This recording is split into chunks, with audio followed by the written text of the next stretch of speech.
Hello and welcome. This is the Cole Memo. In today's episode, we're going to be talking about potential legislative news for cannabis and drug policy in Illinois. Folks, you're tuned into the Cole Memo. I'm your host, Cole Preston. Every episode is released in audio, video, and transcript format. To find the transcript, audio, or video version of any episode, please refer to the description of the episode that you're listening to now. Within that description, you can find a link that will take you to our website, which will display the transcript for this episode and the platforms where you can find this episode in audio or video formats. If you're unable to locate the episode description on whichever platform you're listening from, simply note the episode number and visit thecolememo.com. From there, you can use our search functionality in the top right-hand corner to find the corresponding episode, and then you'll be able to access the audio, video, and transcript version of that episode. You might also find any links that we reference during the episode. I've got a few today, so that you might be able to do your own research. That's always encouraged. If you're not listening to this episode of the Cole Memo on Patreon, then you're listening to this episode later than our patrons. To become a patron, go to thecolememo.com/Patreon. It's a great way to support our show. One of the best ways to support our show is absolutely free. Subscribe to or follow our show, leave a positive review from wherever you're listening to us from. Favorite this episode, give it a thumbs up, leave a comment, or share it with your cousin. Your engagement and support is appreciated. Today is March 20th, 2024, and once again, I've got my eyes on potential drug policy news. And let me show you how I keep track of this stuff. Sharing is caring. I've never claimed to be anything more than a person that bought a microphone and smokes a lot of weed. I am not a journalist. In fact, I've always insisted on the fact that I am not a journalist. So let's go to legiscan.com to take a look at this. I'm going to share my screen for folks that are watching the podcast to show you what I'm seeing. So if we go to legiscan.com and we go to search, and then, oh, look at that. The text is already filled out as cannabis because I'm always searching that. So I did a text search in the state of Illinois for any bills with the word cannabis inside of it. And I'm going to sort, I changed the sorting on this last action, and you'll see a few different bills. This first one is not cannabis related, but I will mention it because it's getting to the point where it's been assigned to a committee, it looks like, and they're collecting witness slips and stuff.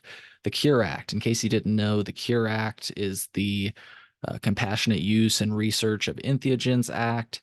It would basically create a legal structure for the use of psilocybin and psilocin, so mushrooms, in other words. We've talked about this on the show in the past. It also removes psilocybin and psilocin from the list of Schedule 1 controlled substances in the state of Illinois. If you'd like to see our coverage on this in the past, I will throw a link in the show notes so that you can see my interview with Representative LaShawn Ford, who is the House sponsor of the Cure Act. I believe this is a Senate bill. Look at me learning the ropes. Okay, so that's the Cure Act. Here are the other things that caught my eye. So let's take a look here. It looks like there was some action on 3/15, which was about 5 days ago, on this bill, which is Senate Bill 1723. And I took some notes on these. So Senate Bill 1723. The bill would amend the Cannabis Regulation and Tax Act to remove restrictions on the number of craft grower licenses one entity can hold. So this is a little bit unclear to me what exactly they mean on this. It also seems to, I looked in the text of the bill, which I'll show you how I do that here in a moment. It seems to make the craft grower license immediately a 14,000 square foot license. As it stands now, craft growers can go up to 14,000 square feet, but it's in a process where they kind of like are graduated, like they step up from, I think it's like 3,000 to maybe 5,000. And then if they prove they can handle that, then they can increase it further. I think this bill seems to make it so that they would be immediately 14,000 square feet. Again, I'll show you where I am gathering that. The bill also would prohibit advertising cannabis products as craft unless it's produced by a craft grower. And it also exempts craft growers from certain taxes for 2 years after licensing. Now, that first part that I was talking about, the bill prohibits advertising cannabis products as craft. This is an issue that has come up in the past. Craft growers have become upset that some of the established licensees are, putting a label on their product that says craft. Now, the thing is that this just seems like a silly battle to try and have, because I feel like as soon as you make this not allowed, they're just going to change to another term like small batch or artisanal, something like that. I don't know. But that was Senate Bill 1723. Let's take a look at this text because I'm not sure. There's a few things that stood out to me. I mentioned a few of them. This is an interesting one. So in here, it makes it so that it removes restrictions on the number of craft grower licenses one entity can hold and requires the issuance of additional craft grower licenses. So let's look up one. I'm just doing a Control F on my computer. And somewhere in here, of course, there's a lot of ones. So one or more. Here you go. A license pursuant to the subsection shall only hold one craft grower license and may not sell that license. So they removed that, but this is my question, and I don't know enough about the law, admittedly, to answer this question, but there should be another part in the law. Okay, so this says shall not hold more than 2 craft grower licenses. So is it just that you can hold, see, this is this part where it's, and does this have to do with just simply winning? Like if you've, oh, okay, yeah, the issuance of licenses. So I think this is in the context of the issuance of licenses, because at the end of the day, I believe you can have a maximum of 3 cultivation licenses, which of course I'm having trouble seeing that, but it actually looks like, yeah, here, any person or entity awarded a license pursuant to this subsection shall not hold more than 3 craft grower licenses, which is what I expected. So now that I looked into this text, I think I understand that part a little bit more. Now, the 14,000 square feet part, that is still a little bit unclear to me, but you can see right here, they clearly struck out the words 5,000 and they're adding 14,000. So this text in green is what is being added.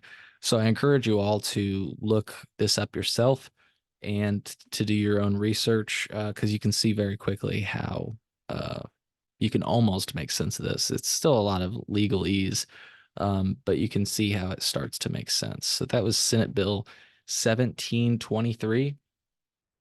I don't know that I have any other thoughts on that.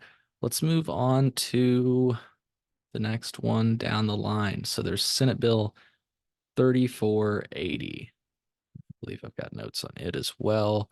Let's open up Senate Bill 3480. So apparently the bill would amend laws related to medical cannabis programs to address disparities in the industry. It would create a registration process for adult use dispensing organizations with social equity licenses.